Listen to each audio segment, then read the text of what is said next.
Greetings, everyone, and welcome to Strictly Art Live number 96. I'm your host, Rob Wilson. I'm a comic book artist and a bunch of other stuff. Sometimes a bad guy. I am whatever I need to be to get the job done. It's Friday, October 31st. Happy Halloween.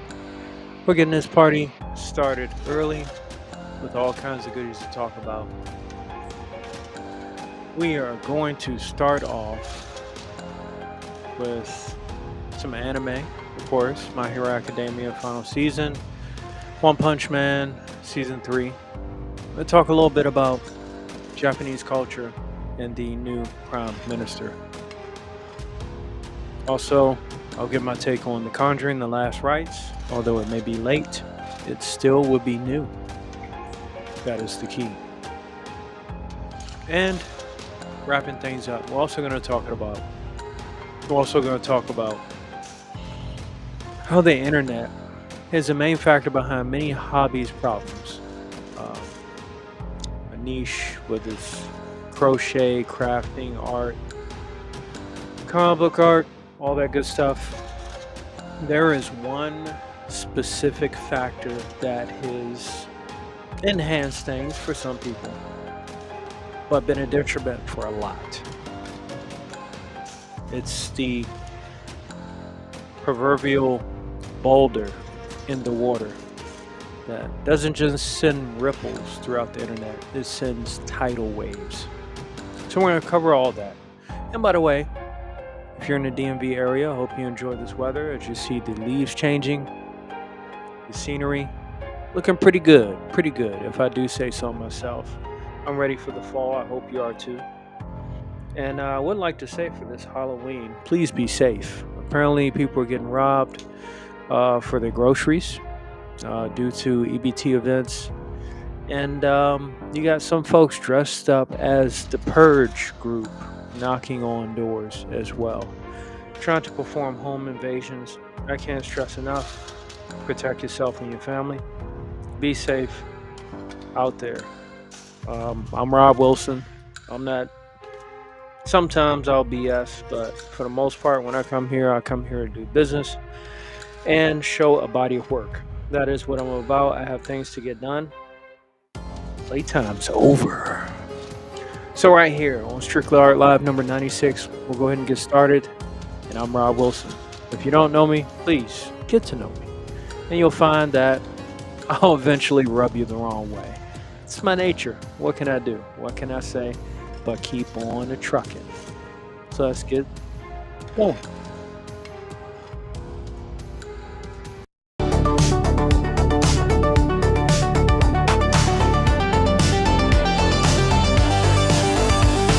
Miami's hot, the stars went cold. We lost the line, we broke the mold. No fleet, no orders, just the glow. With nowhere to go.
slams a time cop flat.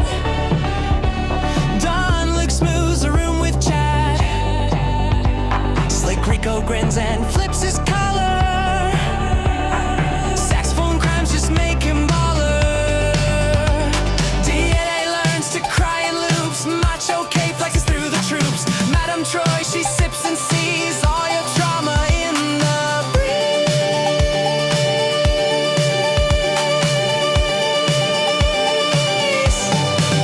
Red alert, baby.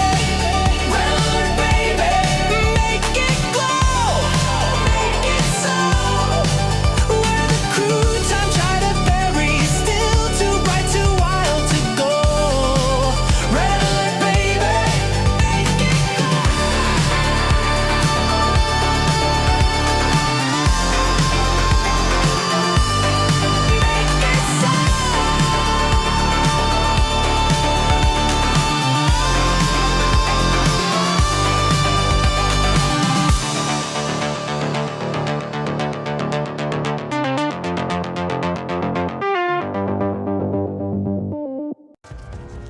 Once again, Red Alert Baby. That is what I'm talking about. That's how we get this show started. It's Friday. Happy Friday. Hope you didn't get fired from your job. And if you did, hopefully you spend that time finding another job and not like wasting it doing drugs.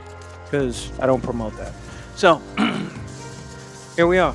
We got a bunch of stuff to cover. But, oh, that's right. On this Halloween, I'm sorry. I had to show you some old school stuff with the Stranger Things intro. I gotta do the one that's current now. Sorry, not sorry.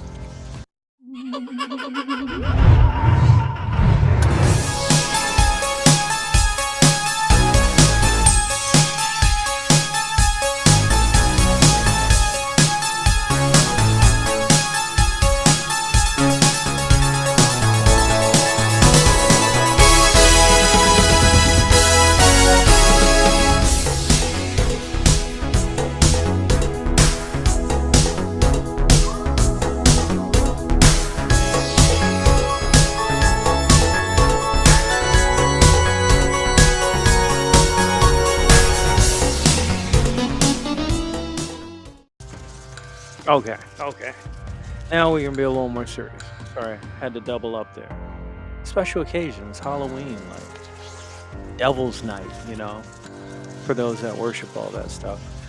In case you're not familiar where I got that reference from, of course, that's from the first Crow, the first and the greatest, in which it starred Brandon Lee, the son of Bruce Lee.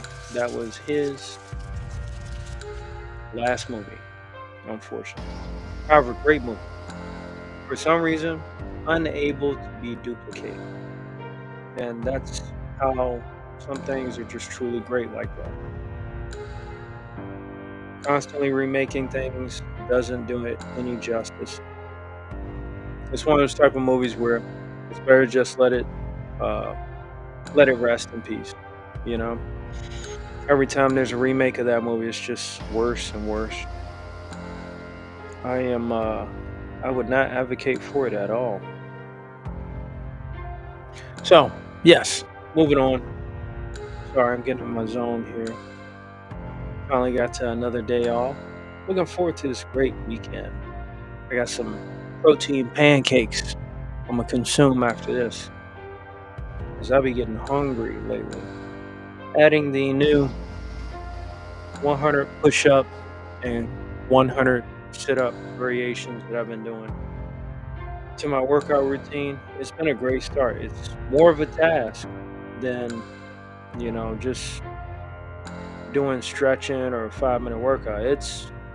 It'll burn you out after a while, but then I start to push myself. What I try to do, because I'm getting up there in age, not that good as far as agility and strength and all that. In my 19s and in my 20s or in my 30s. So what I do is I do 10 push-ups, 10 sit-ups. I take a 1-minute break. That way I gradually get used to it and get acclimated into that routine. And then after that break, I do another 10 of push-ups and sit-ups. And then I switch it up to I do stagger push-ups, I do Navy SEAL push-ups, I do the Mike Tyson push-ups, where you kind of bend your knees and propel back. All those, they're fun, they're challenging. I highly encourage. If you're feeling down and out, beat your face, get down on the ground, and push the world away. Trust me. For men, it is essential. Now, let me go ahead and get off of that tangent there. So yeah, the DMV is not too bad. Just look out for any criminals that might be in the area. You gotta watch your back. Gotta watch your family's back. Gotta watch your neighbor's back sometimes. Just as long as it's not your neighbor who you gotta look out for. You know, sometimes that's the case too. So yeah, this Halloween, bunch of stuff going on. I have not really watched the classic horror movies like I normally do every Halloween. So far, the most I've seen is The Conjuring and End of Days. I was watching that recently because I was intrigued to see if there was anything I might have missed with that movie. Normally, I get it's not really a Halloween movie; it's more of a New Year's Eve movie, 1999, that kind of thing. And I was seeing if there was anything I missed because I saw an interview where Arnold was talking about the movie and how he was surprised at how many cults are actually in New York. Oh no, I think it was how many cults were in L.A. That's what he was referencing. It was pretty interesting stuff. Pretty good movie. I think it's a perfect combination of like kind of like a Devil's Advocate spinoff with some flair of The Craft because it had the same girl from the Craft movie. She was the chosen Christine. Christine. So that's that. Now let's go ahead and get this party started. It's what I came here to do. We got a solid hour to go ahead and rock it out. Clothes on, dignified, and ready to rock. So, My Hero Academia, episode 4 of the final season. We got some goodies with that. Bakugo, as I mentioned in the previous episode, he basically made his reappearance, and basically it's a pivotal confrontation between Bakugo and All For One, accumulating in Bakugo's delivering a decisive defeat to the antagonist. Yes, they went blow for blow. Well, for the most part, Bakugo was putting him on his ass, and he was very precise in making sure he didn't get caught by All For One. And All For One, to be fair, in his regressive state, because every time he took damage, he kept getting younger and younger, turning into a teen, child, baby. His decision making became more rash and more terrible, as he knew it was not very much like himself. But what could he do? In a immature state, one can only act immature, regardless of the knowledge that you've accumulated. If you can't implement it, what good is it? So, yeah, Bakugo did his thing. I mean, he was sweating up a storm enough to maximize his explosion quirk, and he took All For One to task. There's a lot of flashbacks and hints throughout the episode. There were onlookers, spectators such as One For All, All Might himself in his injured state. But nonetheless, the world stage belonged to Bakugo, who was just as passionate as Deku when they grew up together, wanting to be kind of like All Might. And I think it was a pretty good tribute, but I've already heard from some people that it's kind of redundant the way they go through all the flashbacks and all that, and keep reminding people of what's at stake. And that can be tough because hanging on to that type of nostalgia for so long, sometimes the it's like steam. It's like water that's boiled and boiled until it's evaporated, and then it's just a pot that's just getting hot. No water in it anymore. The steam is gone. The thrill is gone. Which I can understand that.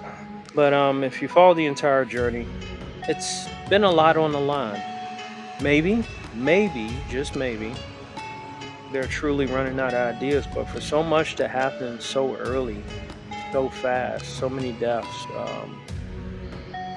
things on the line, and decisive blows, victories, injuries, and so on and so forth. Bakudo did deliver a truly amazing defeat to All for One, even down to its infancy, where we got to see All for One's original state as a child, and we even got to see in this episode All for One's origin. His brother, he siphoned the majority of nutrients off of his brother, and therefore his brother was very weak, smaller than him, while he continued to take the quirks of many other heroes as they continued to be born around that time. So it was pretty interesting. Um, a little too late, possibly. Possibly. I mean, like I said, some people are kind of like fed up. They're just ready for the conclusion to happen.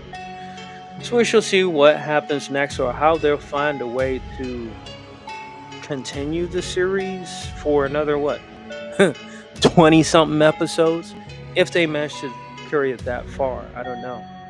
And that kind of segues into One Punch Man, because just like My Hero Academia had reused certain scenes from previous season, in One Punch Man, people have complaints that the animation looks rushed. And it's kind of odd, because why would One Punch Man, why would they rush the animation? Because they've had plenty of time to work on it, unless it was green lit at the last minute. And if that's the case, then that's kind of tough to deal with.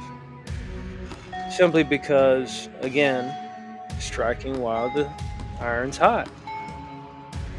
You know, both of these are two series that people have been itching to see the conclusion. But in the meantime, other great things have come out for people to watch. And unfortunately, trying to keep people's attention, the anticipation is difficult. Solo Leveling is doing a great job at keeping the anticipation. Any delays would definitely hurt it. You know, season 2 was pretty great and on time. You know, back to back years of Solo Leveling. Kaiju no Break, excuse me, people were starting to worry. But nonetheless, we're here. That is where we're at. So with One Punch Man, I definitely got to note this. As he was on a moment of poverty because he forgot his wallet, the actual One Punch Man. What the hell is his name? I'm terrible at this. Please forgive me. We know Garu. Baldy. Let's stick with that. That way we keep the show moving. Baldy ate food at a restaurant, same restaurant that Garu apparently was there to replenish his strength, and Garu was caught stealing. So, in the same restaurant, coincidentally, Baldy is talking with one of the top heroes, and she's trying to recruit him again. Saitama, that's his name. Saitama was, once again was approached by one of the top heroes as she was trying to recruit him for the team again, and he realized he'd left his wallet. He didn't have it on him, and he pulls one of the greatest boss moves of all time, and that is As she's talking to him, he's trying to figure out how he's going to get out of this. And French fries come to the room or the his table, and he offers her French fries, and he gives a usual blank stare, which is hilarious. And then as soon as she takes a bite of one fry, he was like, "Gotcha, bitch!" So next thing you know, someone's screaming that there was a lifter, um, a dine-in dasher, someone that dashed out without paying. He thought they were accusing him, but lo and behold, it was Garu because Garu didn't have any money after his recovered fight from fighting all the martial arts masters being picked up by the Monster Association. So Satama, in his genius-like and pimp-like methodology, leaves the table. He jets, and he says, "Oh, there's a dine-in dasher. That's more important." He said, since she was like, "You just left like that, and you're leaving like that." And he's dipping out. As he's dipping out, is a truly funny animation to me. To me, I get it. Not everybody's gonna like it, but he dashes out on her, and he says, uh, "You had a fry, so you go ahead and cover the bill. Stopping a dine-in dasher is more important." Which was hilarious. He played the shit out of her. It was great. I swear I rewind that scene like 4 or 5 times. Absolutely hilarious. So from that point, Satama does catch up with Garu, and once again, Garu has the young boy that has the Hero Almanac, and he is confronted with the decisions. Garu tells the boy to go home. The boy doesn't listen for some reason. You just gotta stick around, and he becomes cannon fodder.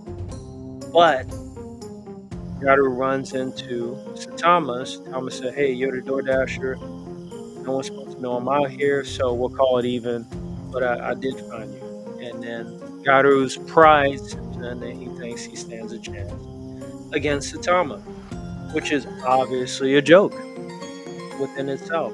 And Satama quickly, casts him to the side.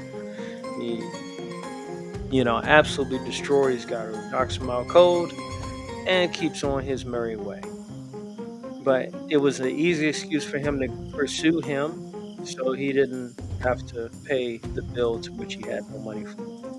It was hilarious to me. I thought it was personally very, very fun. And normally I don't laugh at the One Punch Man jokes, but that one punch line was hilarious.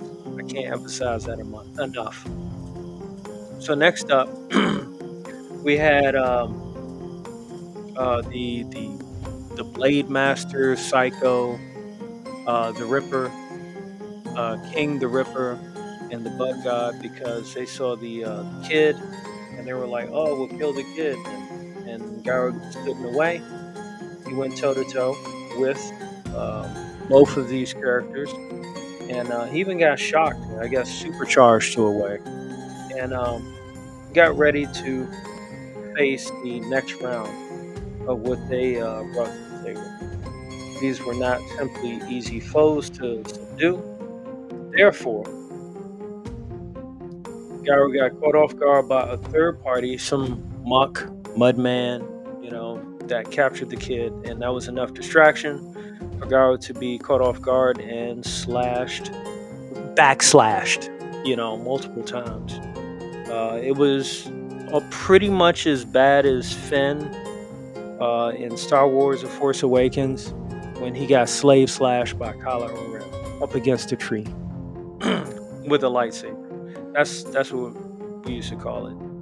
That very embarrassing scene. It was even worse than that because Garu was just helpless, face down, back exposed, and King Ripper was just slashing him like it was no tomorrow. Absolutely terrible. So yeah, from there that was a bit of disappointment let down for a fight. Of course, they went back to report to the all-seeing eye monster association scientist that created their overlord, who he disclosed to one of the members of the Monsters Association that he created him. He was once human as well, which is why he found Garu as valuable to be the next king, I guess, king of the monsters, whatever they call him. So it'll be interesting. So far, that's episode 3. It's supposed to be 12 episodes in this season, from what I can tell. Let's see, the final one's supposed to be scheduled for December 28th, so we got all the way up until then to go ahead and break down teams from this and see what is worth talking about in it. I'll keep covering it. Hopefully, it maintains some level of luster. Like I said, I like it. For some reason, in anime right now, it's either rank storylines, like Dungeon Master, that have caught my interest in the form of solo leveling, kaiju battles, which are always good because I don't think people appreciate kaiju fights enough.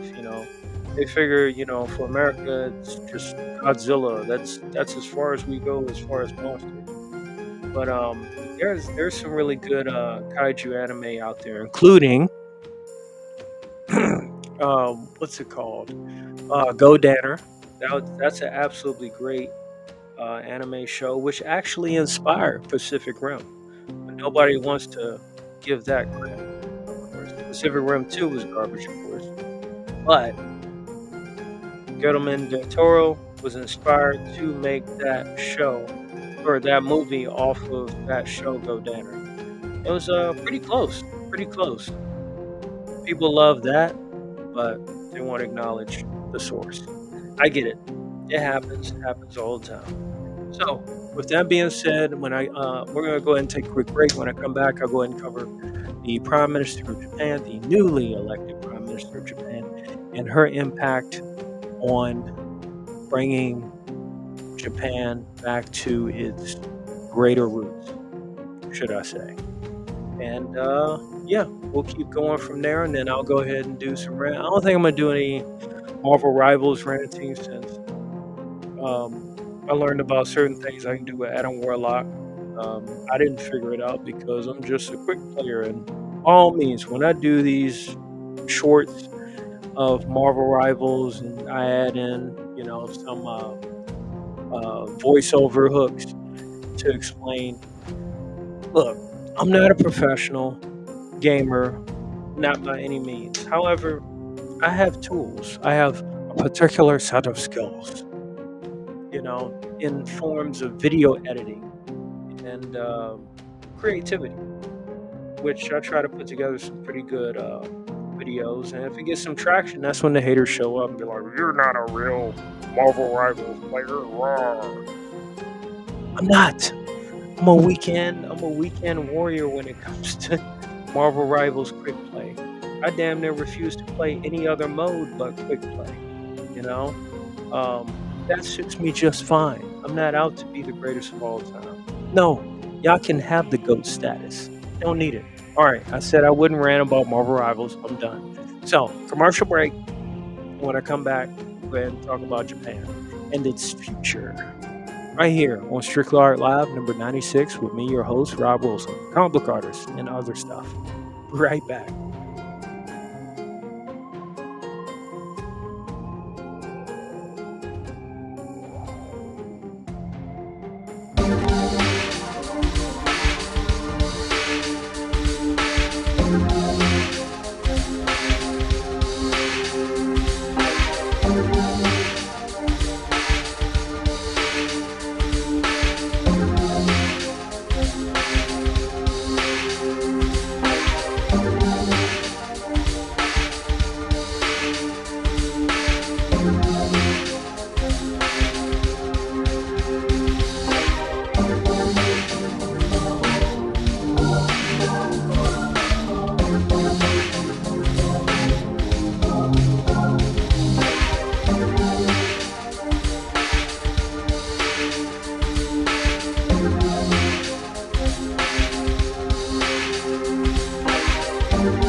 All right, we are back.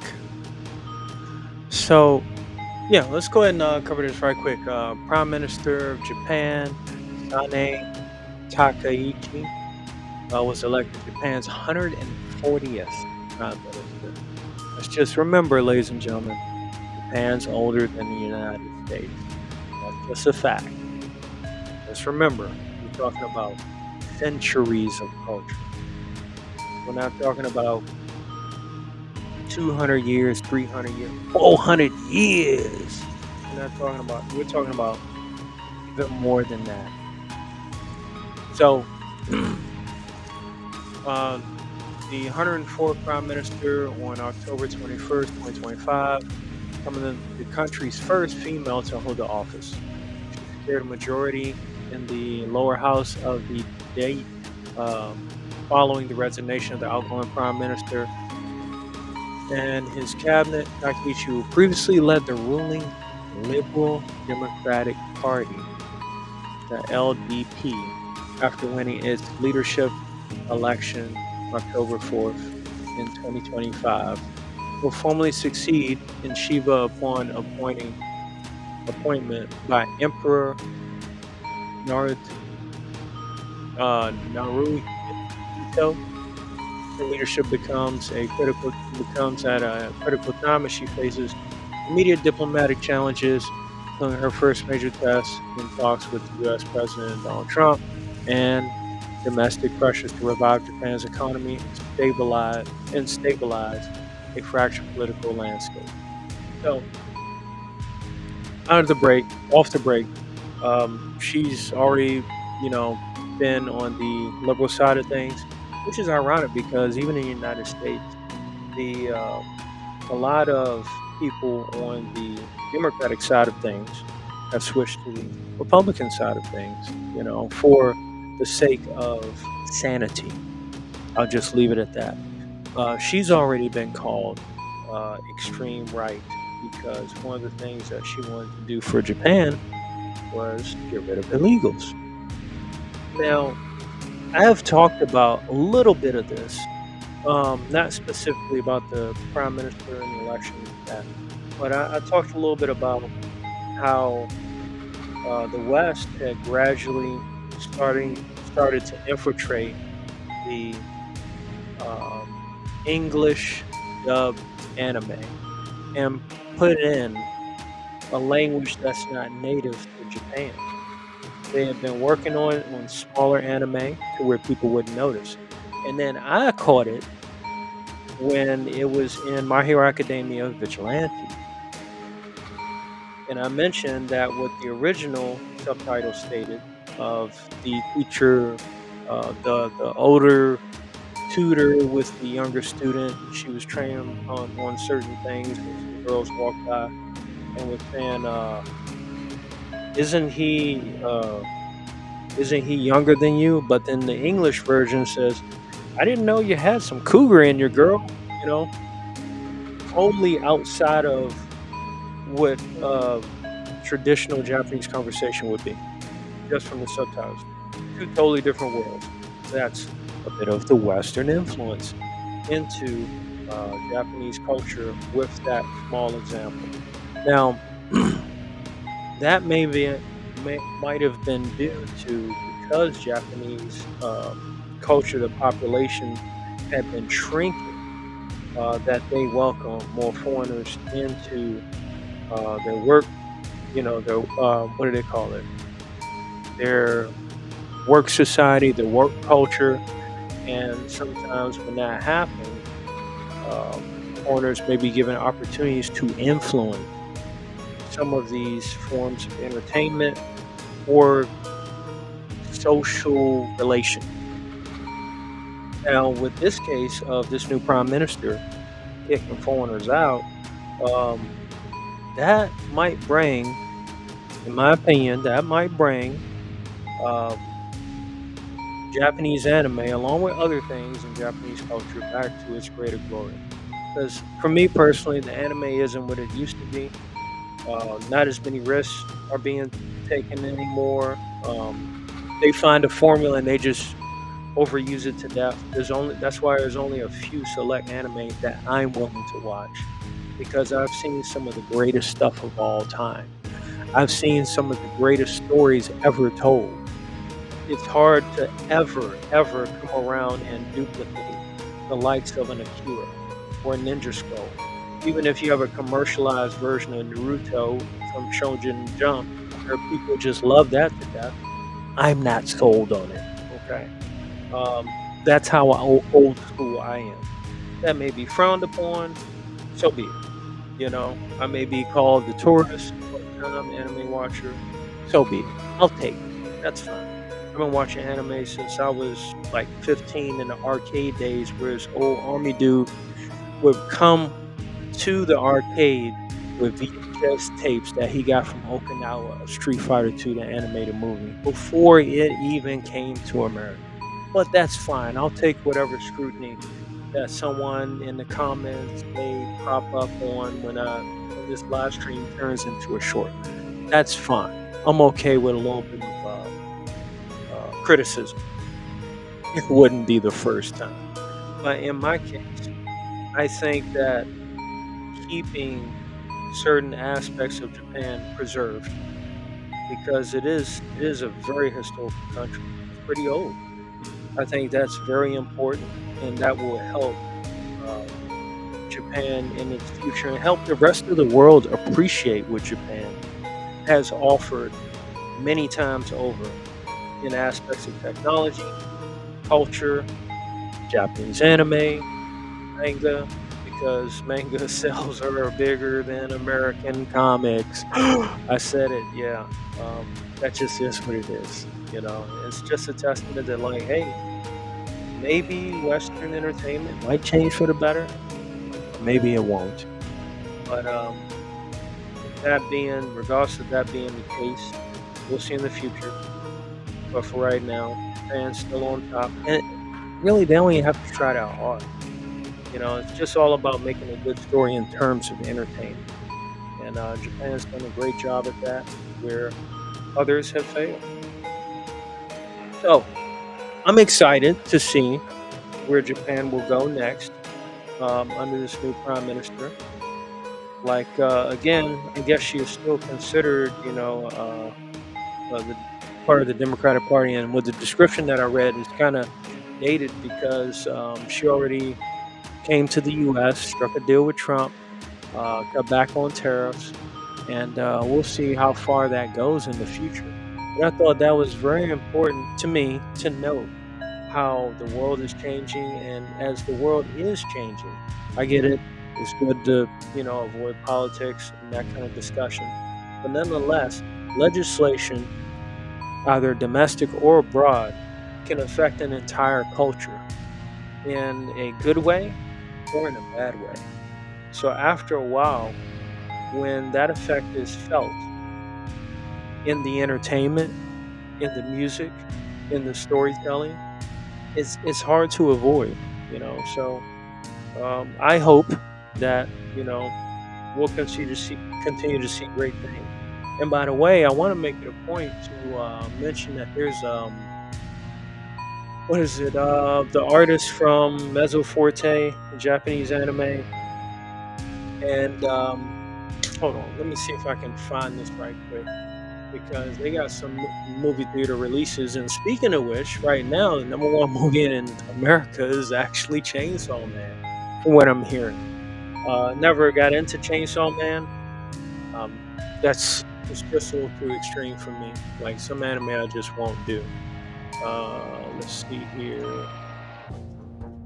From the artist that brought us Kite and Mezzo Forte, two truly great anime from the 90s, has a new installment coming out.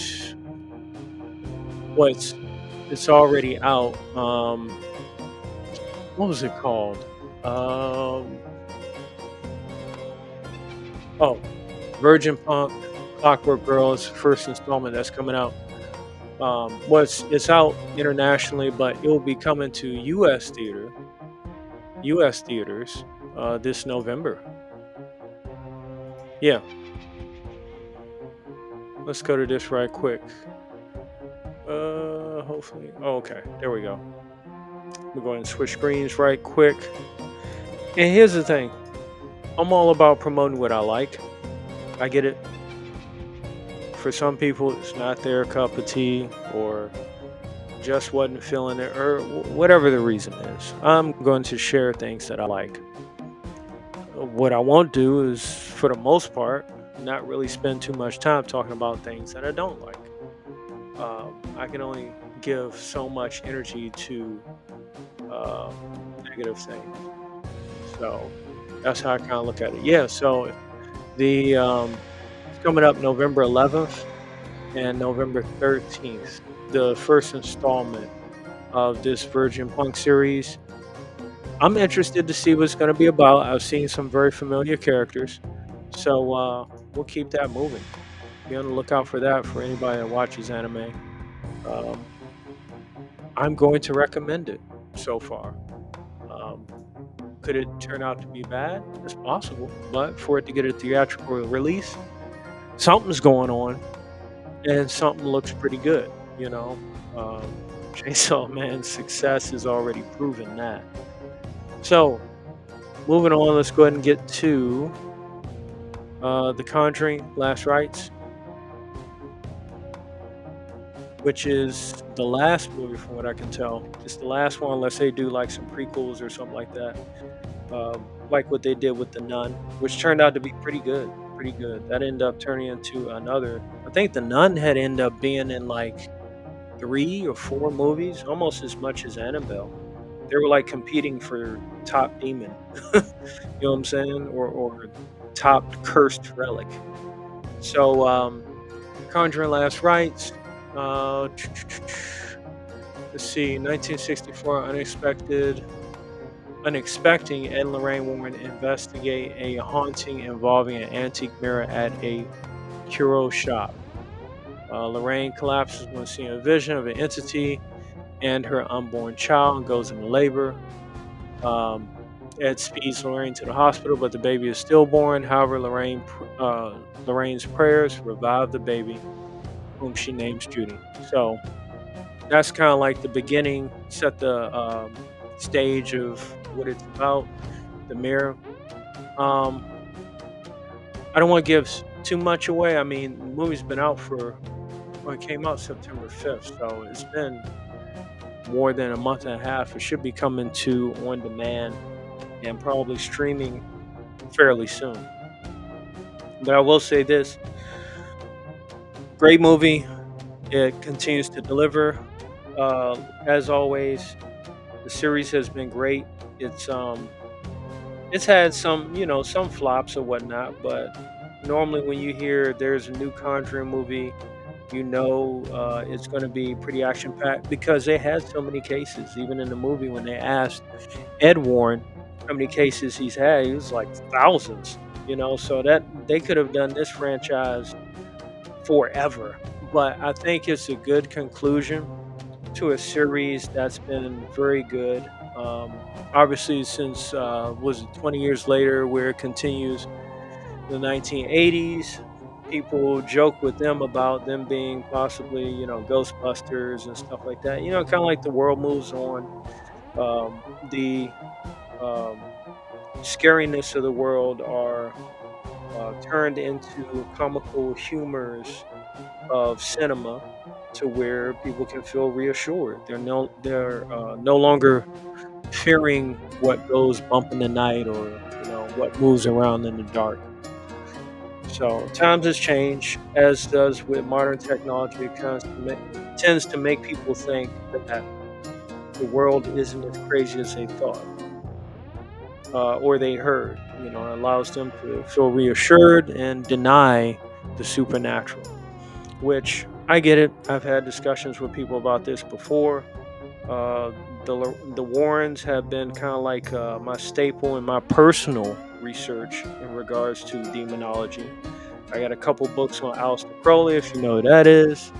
Lesser Keys of Solomon. I've studied various things just to be aware of what people may use against you. I think that's important on my behalf that is a whole nother area beyond art and creativity.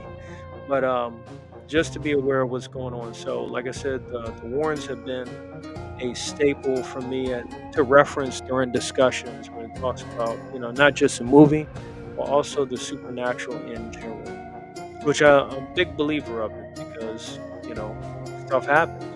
Anytime the Vatican authorizes training for exorcism during COVID to be outside of the Vatican because of the growing number of demonic possessions during 2020, I'd say that's cause for an alarm. And you can definitely look that up yourself because I read that article in the past, unless they took it down, which in that case, I'll take the L on that. But please, don't take my word for it. That's worth researching, unless you're scared. No, but moving on. That's why I kind of study these movies pretty close to see, a reference point, what they went through. Um, Obviously, through these exorcisms and stuff, it's different demons. Sometimes it's the same demon, and normally the process of exorcism is to do the prayer, to set the stage, build the foundation of God's protection, and then eventually try to draw out the demon's name in order to take power over it. But what was very unique about this movie is that the Warrens didn't really do that. They didn't really do research on the mirror. Um, Lorraine just, she made first contact with it. So I thought that was very different from what the series had presented before. I'll have to look more into the actual case because it was their last case enough to shake them up and say, "Hey, look, we love helping people, but our family's a little more important," and rightfully so. If you've done 1,000 cases of the supernatural, you deserve a lifelong vacation for being a very strong servant of God. I'll, hey, I'm not going to dispute that at all. If anything else, that would say that people need to step up their game and carry on the torch. But it's hard to find people of that kind of spiritual courage, let alone a couple based on the history of this couple. So again, that's why I find these movies very interesting because it's not just a universe, it's not just a horror movie, it is a body of work that's undeniable. In fact, it's so undeniable that some goofball, I believe, this year took the daggone Annabelle doll out of the vault after they had passed and had been warned not to take the doll out. They took it somewhere to like New Orleans, and then within the same week, the oldest plantation burned down to the ground. And I think there was like an earthquake or something that occurred too. Just leave evil in its case. Don't wake it up because it's not gone, you know? It's not out to the club. It is waiting to wreak havoc upon this world. So, again, that's something I strongly believe in, and you don't have to. I don't expect you to, but I'm just sharing my perspective on how deep I look into the Conjuring movies. So, like I said, certain things it seemed like they didn't do. They didn't go through the. At that point, they're pretty much into retirement. The only reason why they pursued this case of the Smurls is because their daughter went to go help, and she hadn't really had that much like training in exorcism or fighting ghosts. Her mom gave her a couple ways to tune it out, but that's as far as it went. So, kind of going towards the end of the movie again, um, the last rites was, uttered by Ed Warren, but he never asked what this demon's name was, and it was like three spirits that was locked into the mirror. This is a very short uh, description of who these people were. So I don't know whether the movie was rushed, whether not enough thorough detail was put into it. It's still a great movie. I'm not taking anything away from The Conjuring Last Rite. Still a great movie, great conclusion. But those were just small little nuanced details that I had noticed that had not been followed up on. Maybe they skipped some steps. I mean, during the process, in the actual case, I doubt it because if you skip steps, you get, you get lit up when you skip steps of this process of exorcism or fighting the unholy hordes of, you know, the Dark One himself, that kind of thing. So, again, I found it very interesting. I found it pretty good. It taught a lot about family, something that really needs to be appreciated in the West today. Family is important. Stronger than a stand in the army, that type of thing. But it was a good movie. It covered a lot of different aspects, um, to which I thought were really good. And hopefully that didn't really spoil too much for anybody. But big fan of the movies. Um, Watched a couple of interviews. I try not to watch too much of it, so that way it doesn't kind of imprint onto my spirit. Because talking too much about devil stuff can create fear, almost kind of like a Freddy Krueger type thing. But just my personal beliefs on that. Great movie, worth watching. Definitely check it out. See the conclusion as to how it ends. For the series. But when it comes to life, death is only the beginning for certain things. So I'm gonna go ahead and take one more break, and we're gonna go ahead and hit the last subject in reference to how the internet is having a detrimental effect on hobbies of all kinds. All right, I will be right back. So stay tuned. By all means, grab a drink, take a break, kick your feet up, um, and I'll see you on the flip side.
All right, we are back. Hopefully, your Friday, everyone's Friday out there, is going pretty well. Hopefully, nothing too crazy. Not yet. I highly encourage, like, hey, hopefully, you got the Halloween parties out of your system. I just don't think tonight's tonight to be doing all that kind of stuff. But, you know, make it through tomorrow. It'll be a new day, new things to explore. So, we're going to go ahead and hit the last subject of the show today. A little bit more than an hour. So, let's make it happen. All right. So, let me make sure. I'm just looking over, make sure I didn't miss anything. Okay. Yeah. So, the internet is a testament to technology advancing and the influence it has on society as it advances. We've seen this happen with the radio, to the television, to color TV, to, you know, the telephone. Technology has had different effects in improving ways. For the most part, it's improved people's lives, depending on what the technology was. Technologies for war, different case, more effective at, you know, mowing the lawn. So, not all technology has a benefit for all mankind.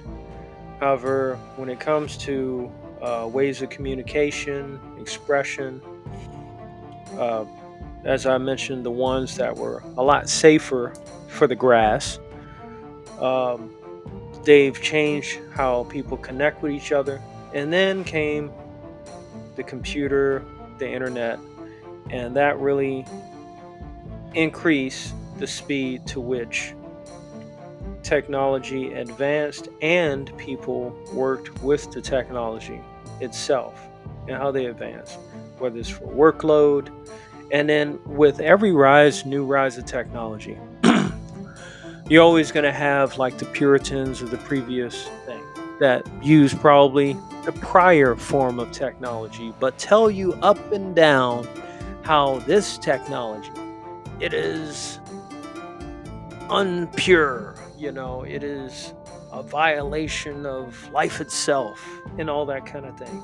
By the way, shout out to CLMC Music and Sagalore AI. They've been a really great help for some of the intros and music that I've used for creating some of my intros. But getting back to it, every with every rise of technology, you're going to have people that are either concerned or part of a community that has to virtual signal, if you will, if that would be a word, the ideal word for it, that has to virtual signal about, I disavow anybody that uses XYZ technology. I don't use it, and I don't want to know anyone that does use it. All that kind of song and dance. Could be a neighbor, could be somebody you work with for a long time, but all of a sudden, this one new thing has caused you to disavow and discredit someone that you've known, that you work with, or whatever the case may be. Or maybe even somebody you don't even know. Thanks to the internet now, uh, people are disavowing people they don't even know, people that they never even met, people that they never shared bread with, or bled with, or sweat with, in person. Because with the rise of social media, the increased speed of society's downfall has been faster than ever. I would say technology, I would treat it almost like the army, from my experience, or even like the super soldier serum. You already have what's inside you, what makes you you. The technology, or the super soldier serum, metaphorically, only enhances more of and who you are.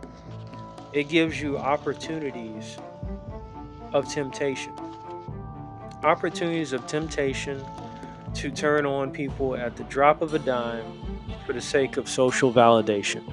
And that's the state of where we're at today.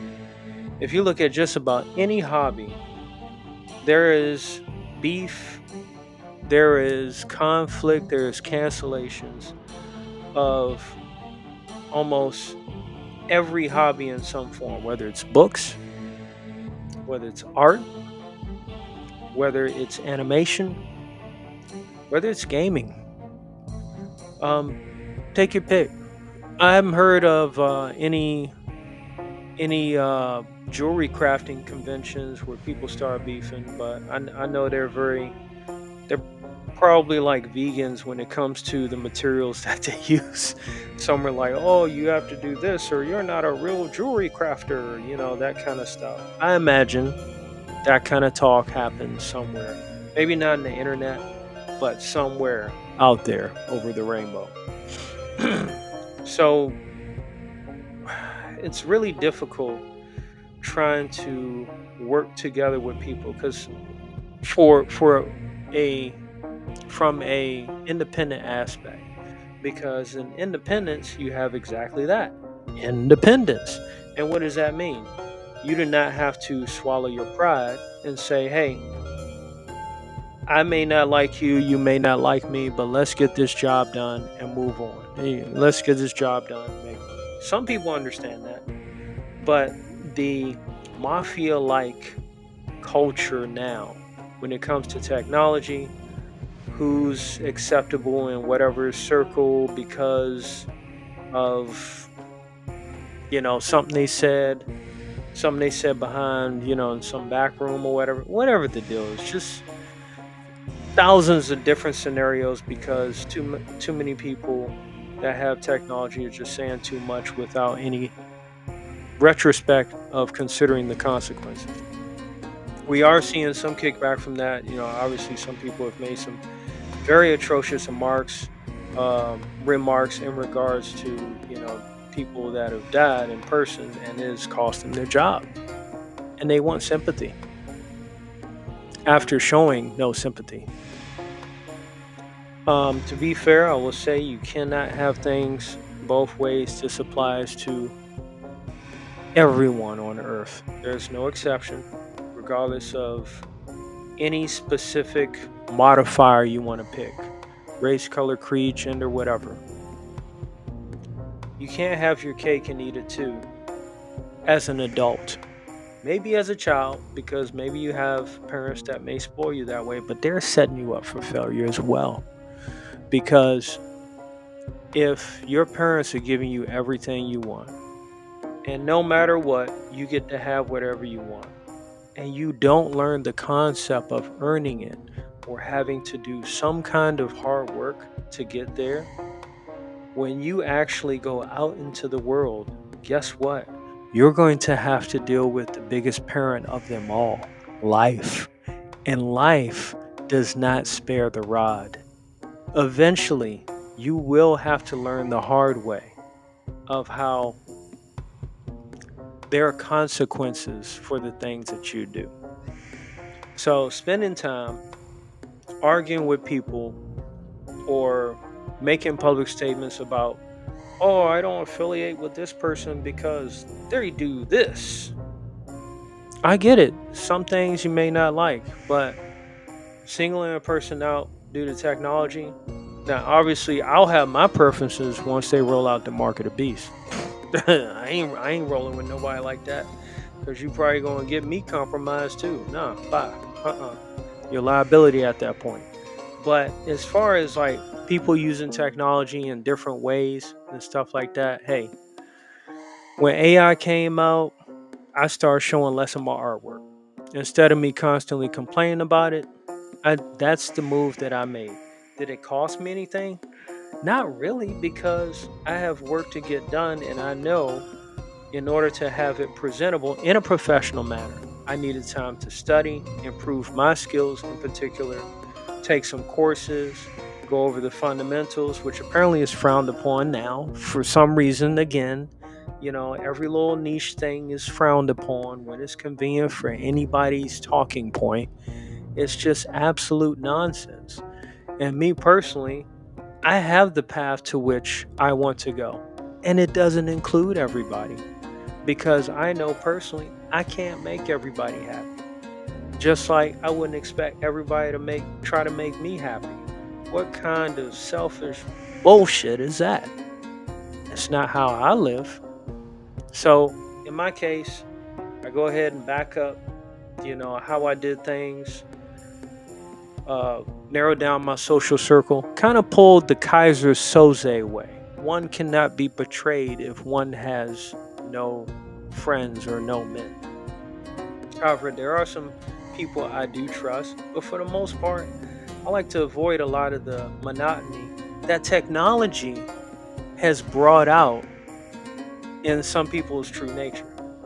It's unfortunate, Sometimes it takes a catalyst in life for you to find out how people really are, as opposed to you knowing them for a long time or working with them for a long time. And you thought, hey, they seemed normal. But lo and behold, once they got a hold of social media and became an admin on Facebook, they assumed godlike power and they started to take down people that didn't agree with them, thus creating the echo chamber. Me personally, I have no echo chamber because ain't nobody echoing back to me, and that's fine. I'm good. It allows my mind and my thoughts to roam freely without interruption. And not everyone's feedback is necessary for one's success. That's my personal opinion. I don't expect other people to get it, but that's how I roll. The path that I follow is naturally not what the crowd does. That's my nature. I don't expect everyone to do that. Some people need the validation. It could be for a number of reasons. Maybe their art isn't that good, or their skill at the art isn't that good. Maybe they're better at being an opportunist, stealing other people's stuff. I mean, John was his name, Robert Kirkman, the creator of Investable. When they asked him, "How did you get to your success?" He said a lot of stealing, and that's worked out for him. Is it right? The moral issues don't really work well when it comes to business. You know, that's just like the moral issues don't really work well when it comes to the law. It's just whether or not you can articulate your point to be found innocent or guilty or whatever the case may be. So these type of complexities that are happening within society, all because of the addition of something like the internet and social media. In the future, AI will start speaking for people, and then we'll need verification to figure out whether you are actually you and it's not AI. We're headed towards a pretty complex and dark time. Some people will welcome it, and people that don't, they'll be put under fire, put under pressure. An old friend said they might get the paperwork put to them. But it's a very unique time, and I think worth reflecting on. And I think it's definitely worth understanding that, having this opportunity to have a voice on social media or the internet. It's great, but it's not without consequence. At my age, 40 plus, believe me, I've had all the jokes and LOLs and fun I could possibly have. But I know I got a deadline to get things done. So I may not be the prime jokester. And that's not my main job. I'm not out to be a professional comedian. I get it, some stuff's funny. But if everybody's trying to be a comedian and get the spotlight, and willing to say anything just to cheap shot and undercut somebody else, like, you've lost yourself. And that's one of the reasons why I don't really affiliate with everyone. Everybody's not my cup of tea. And plus, I need a clear mind in order to have creative thoughts. Not everyone has great ideas. That just is what it is. And I've explained before that not everyone that can draw has a vision. That's something I'm willing to accept. Not everyone's willing to accept that. I get it. Somebody might not like what I said, but it's my thoughts. And I'm sharing them here with you for the sake of sparking some kind of ponderance that may help you in the future before the shit hits the fan. That's all I got for this Halloween edition of Strictly Art Live number 96. But I will share this before I go. And hopefully it's something you may find interesting. And give you a moment to reflect. An idea of the world as it was before the 21st century type of thing. And hopefully it'll allow you to move in a different direction that may help you in some way. How I have no idea. I have no idea what point you are in your life. But I know I'm at the point in my life where I have to get things done. And it may not always be a crowd pleaser, but I have to get things done. Every moment is precious. Every day is precious. So that's why it's important for you to keep your head in a swivel. Look to your left and right. Hug your loved ones, friends, and family like there is no tomorrow. And if someone tells you that tomorrow is promised, it's a setup. I'm Rob Wilson, ladies and gentlemen. Please enjoy this segment that is called In Shadow, a Modern Odyssey animated short film. It's very good. I watch it every year to not just get inspired or re-inspired, but also to see how much of it has come true. So, y'all take care. Enjoy this Halloween. Be safe. Definitely look out for your kids. Watch them. If you do take them out, Lord knows we don't need any more missing kids in America for any reason at all. Children are special and precious. Please treat them as such, as they are our future. Y'all take care. Happy Halloween. Celebrate it as safely as you can. Peace out.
chills and flips his color. Saxophone crimes just make him baller. DNA learns to cry in loops. Macho K flexes through the troops. Madame Troy, she sips and sees all your trauma in the breeze.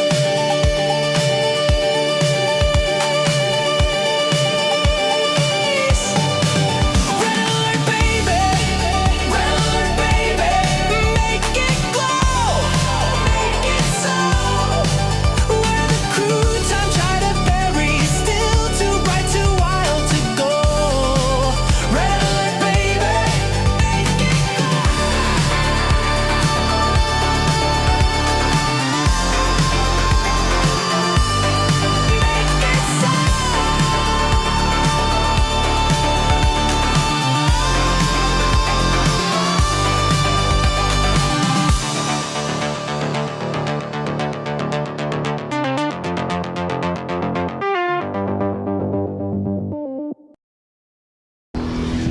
Some motherfuckers are always trying to ice skate uphill.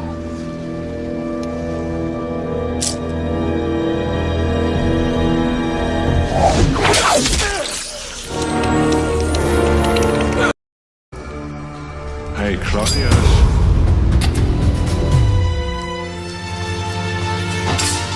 You killed my father. Big.